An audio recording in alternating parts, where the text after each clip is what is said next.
Welcome to the Joanne Avison podcast.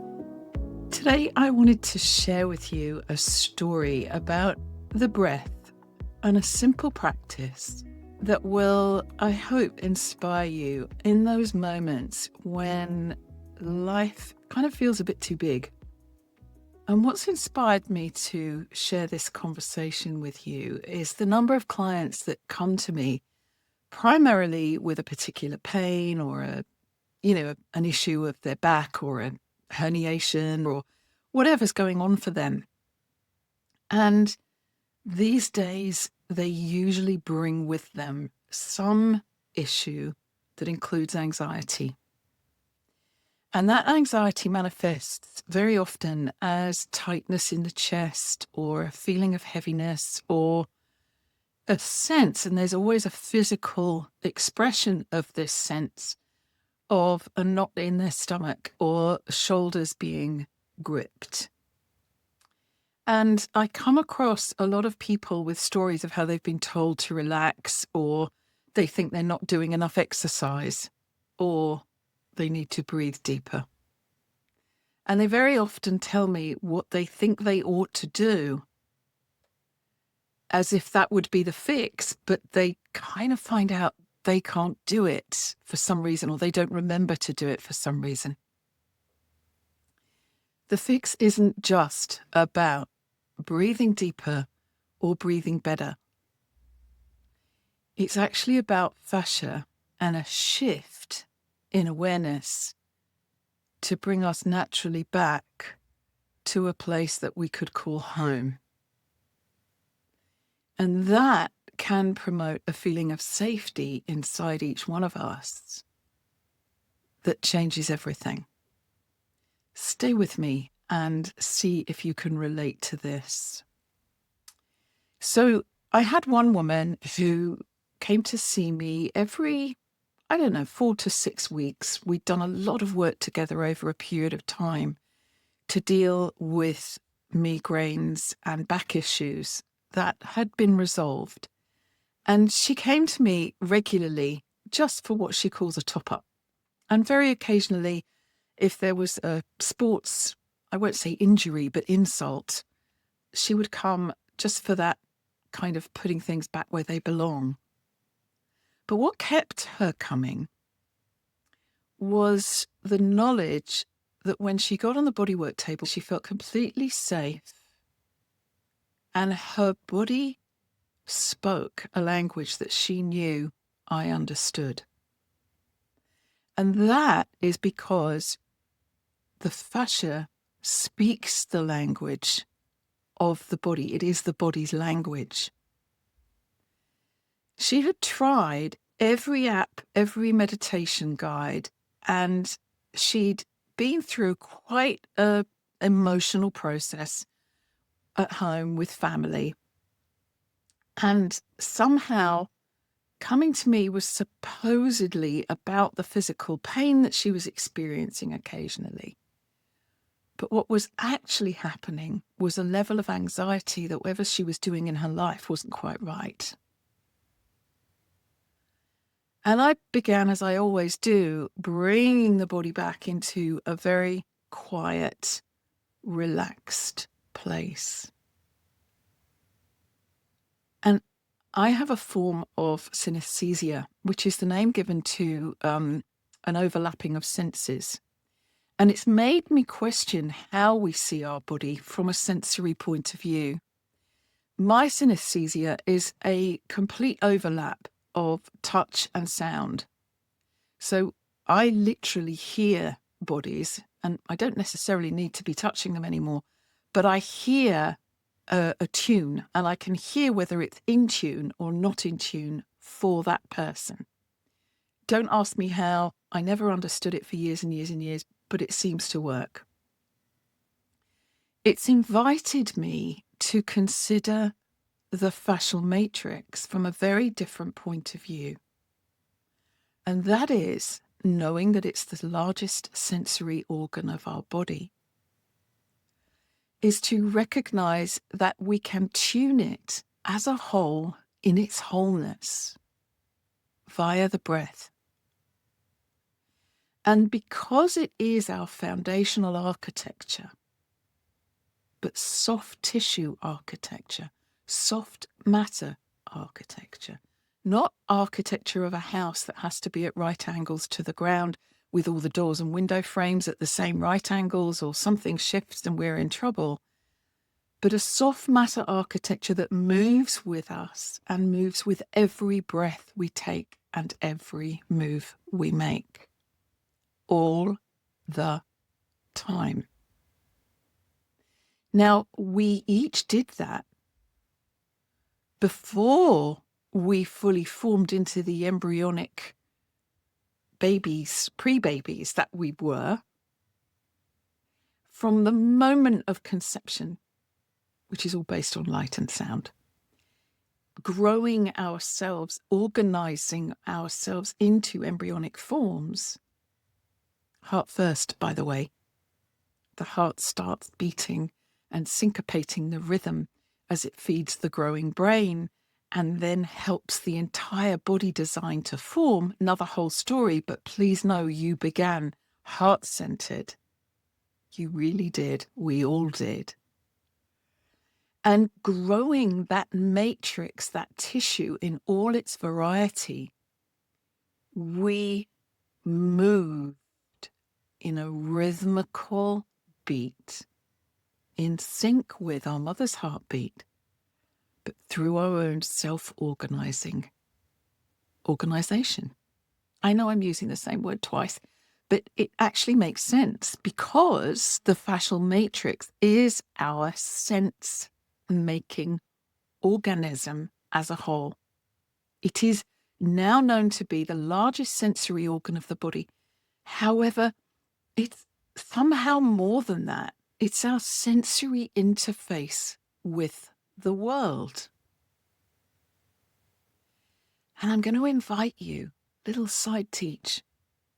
Imagine that the idea that you only have 5 senses is so ludicrous, it's ridiculously ludicrous, that you are multisensory, and dividing our senses up into these named packages, like you have a sense of smell, you have a sense of sight, you have a sense of sound, you have a sense of touch, you have a sense of taste.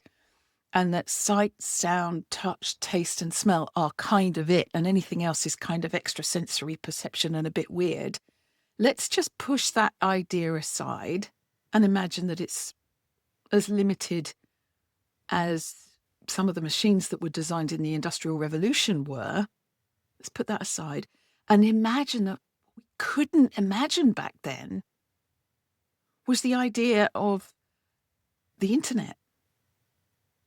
But imagine that actually we just didn't have the language to describe it or the imagination to imagine it.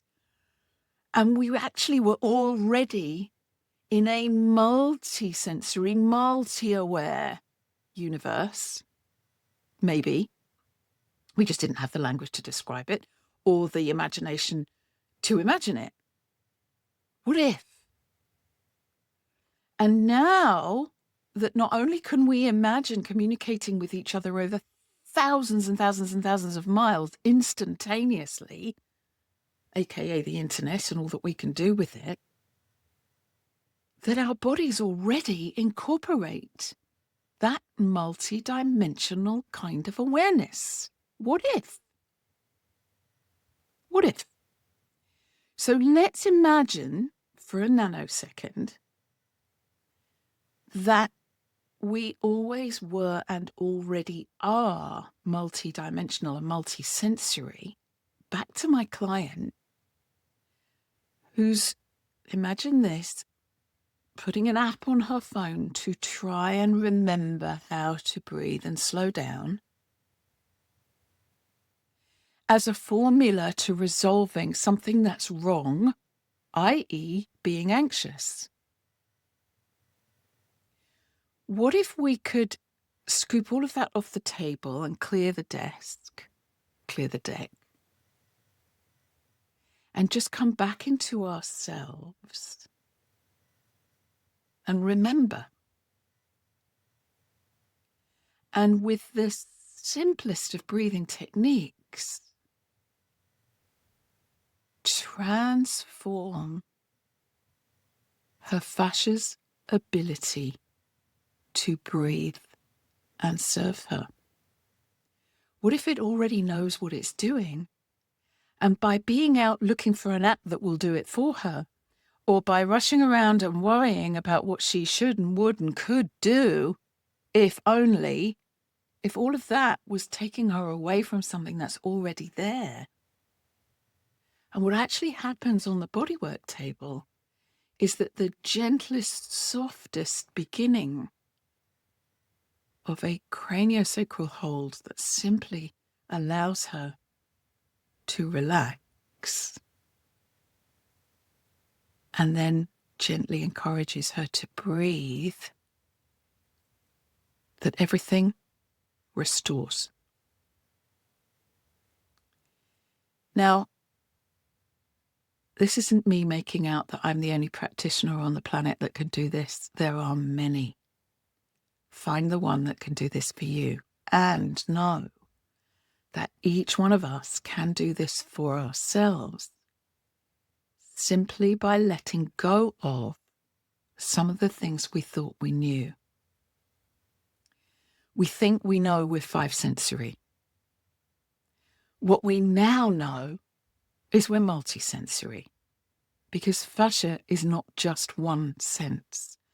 Fascia is the aware, soft tissue architecture of all our internal organization, and it's actually sensitive to what's outside of us. So although we call it haptic perception, meaning our feedback, it's actually sensitive to pressure, to temperature, to something I call somatic register.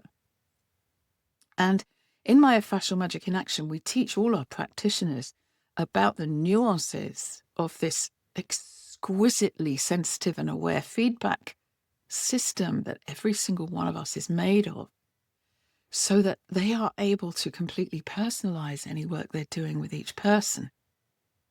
Back to my client, because of course that's my purpose, working with her, I gave her the simplest task, sitting in the chair to learn something she could do for herself, and so can you do it for you whenever you remember, whenever you get anxious or excited. Or I had a friend a long time ago, a guy called Ian Hunt, and he gave me the most beautiful word. He'd made it up, and Ian, if you're out there, I send you my love. His word was upsighted. It's a cross between upset and excited. And it's such a brilliant word, because sometimes if we're anticipating something and it's kind of a big deal to us, we get upset and worried in case we don't do what we think we should, and excited at the same time because it's such an opportunity. And sometimes we kind of reject the whole idea because it's just too disruptive, but actually it's exciting. And as beings, when we bring things to us that we've imagined and we want to make them happen and we're not quite sure how to do it, that's the upsightement. So Ian, thank you for that word in my life. I love using it. So imagine you're feeling upsighted or excited or even upset. Whatever it is for you, bring yourself into a sitting position if you can. It really helps to be sitting up. And find your sitting bones so that you're not slumped onto your tailbone, you're sitting up. And I'm just going to give you these 3 simple cues and an idea to hold them in place. The idea to hold them in place is that respiration is respirating. And because we know the fascia matrix is the interface of life force animating through us, the spirit, the being in the body, having a human journey in life school, that interface is constantly awake, constantly aware, constantly feeling its way into form, feeling for balance between the inside and the outside of us and our environment. So imagine respiration, respirating, is that we are being breathed. Now, when I say by spirit, I am absolutely not having a religious discussion here. This is not what I'm talking about.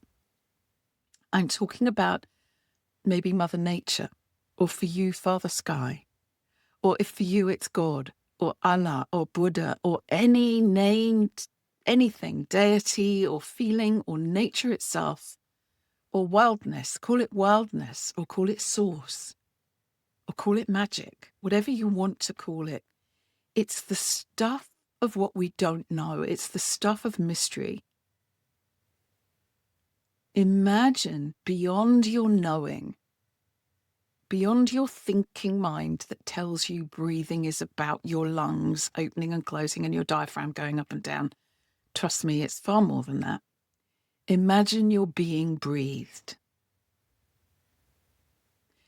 Know that you cannot stop yourself breathing.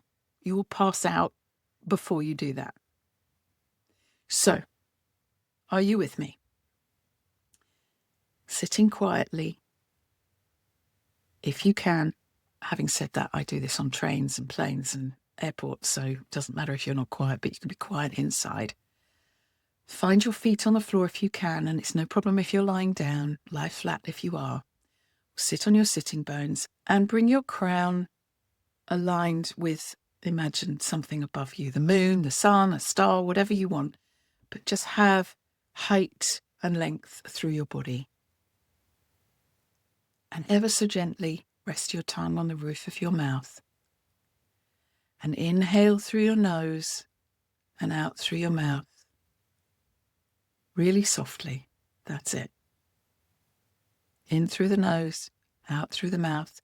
I've done this with you on lots of previous videos and podcasts. It's not new. Tongue on the roof of the mouth as you gently draw in through the nostrils and let the tongue go as you breathe out through the mouth. In through the nose, out through the mouth, equal timing. And bring in your imagination. And begin with the simple 3-stage breath that I taught this lovely client to restore and remember the times when she felt so safe on that bodywork table and knew that she was going to get up and move differently because she allowed herself to, because her tissue was relieved of whatever it couldn't incorporate in its own wholeness. We cannot break things down into their component parts and imagine them working together. They only ever work together. We're simply breathing the bits that have fallen asleep or got caught or not gliding the way we'd love them to. Our architecture is designed to serve us. So coming into the breath, inhale through the nose, out through the mouth. Slow it down a little bit. In through the nose, out through the mouth. Equal timing. That is so beautiful. And now imagine that that breath is reaching into every strand of your tissue matrix and easing everything. It's bringing you time. It's bringing you a pause. And this is what I did with this client.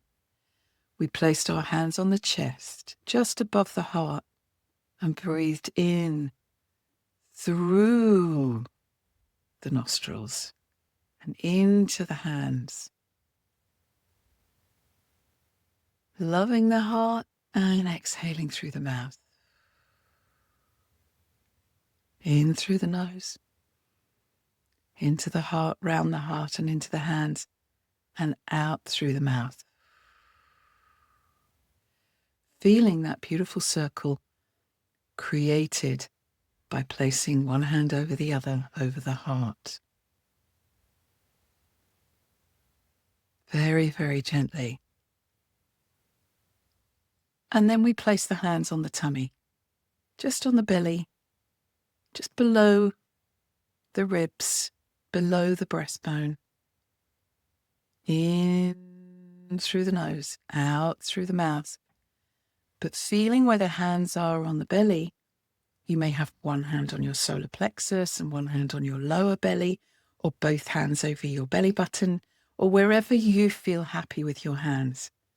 Bringing that breath deep into the whole torso, in through the nose, out through the mouth. And soothe yourself, knowing that you are being breathed in through the nose, out through the mouth. And feel your energy in a circuit, as if your weight in the ground is being drawn up, which it is, through ground reaction force. And you are one whole, complete, beautiful being breathed, and you're receiving the breath rather than taking it. In through the nose, out through the mouth. And imagine it's not just your lungs and your diaphragm, it's all of you. Bringing that beautiful oxygen in, receiving it, and then giving it away. And it's being received by the trees. And they're giving away the oxygen that they're giving you to receive. And there is this sense of oneness through your body. And this beautiful sense of grace coming in, filling you, feeding you, removing anything you don't need, and being transmuted back into the nothingness from which it came. And that lovely feeling of filling and emptying is a little bit like a tide. And if you ever go to the beach and watch the waves or listen to them, and I'm very lucky, we have a stony beach where I live, and you hear the waves come in, but if you listen really carefully, you can hear the undertow of the next wave gathering back to bring the next one forward. And it's like a Mobius loop. But to go back to my client, what happened was she shifted her understanding of how the fascia works completely. And what she said to me was, instead of thinking of the breath as a thing, I am breathing. I am being breathed. And that phrase gave her a sense of safety, a sense of being at ease in her body. And she emailed me about a week later and said, I'm practicing this. And what's beginning to happen just by doing this deliberately, whenever I can press pause, I just place my hands on my chest, place my hands on my belly, and bring that breath in through my whole body, and imagine I'm being breathed as a whole, as one, all my senses being given oxygen. She said, it's becoming a default. And she said to me, it's not like I have to get my phone and get an app to apply a meditation to me. It's like it's already in me and I'm remembering. Now think about it. When you were an embryo, you didn't breathe air outside in the world like we do after we're born, that we have the ability as neonates, as newborns, to develop.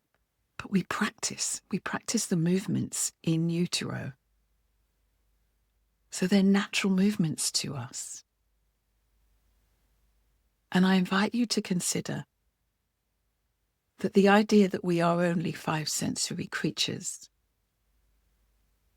is as out of date as the original telephones, that we had an earpiece and a mouthpiece and we had to hold them up and dial a number, that we've evolved into what we already are, which is multisensory, multi-aware interfaces of communication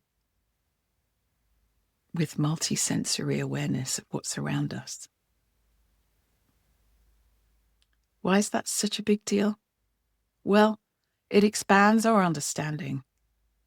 It shifts us from divide and conquer to multiply and unify as a process.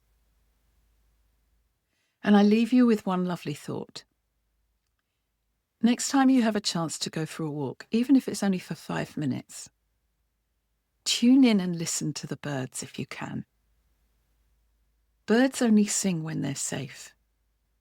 And something in us, be it our imagination, be it our inner wisdom, be it grace itself, knows that.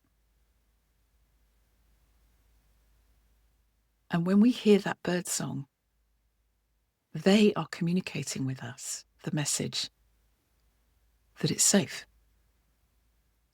And our tissue responds to that. And if we slow down enough, in through the nose, out through the mouth, and just feeling the timing as we slow it down a little, we can bring ourselves that sense of being whole and complete and receiving the breath in deep oneness with the trees, with life itself, with the source, and find the magic of the fascia listening from within and smiling back.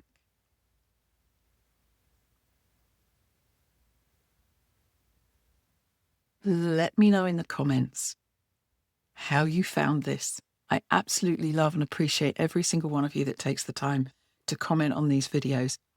Please press the subscribe button and you'll automatically hear about the next video that we're going to do on a similar but different vein.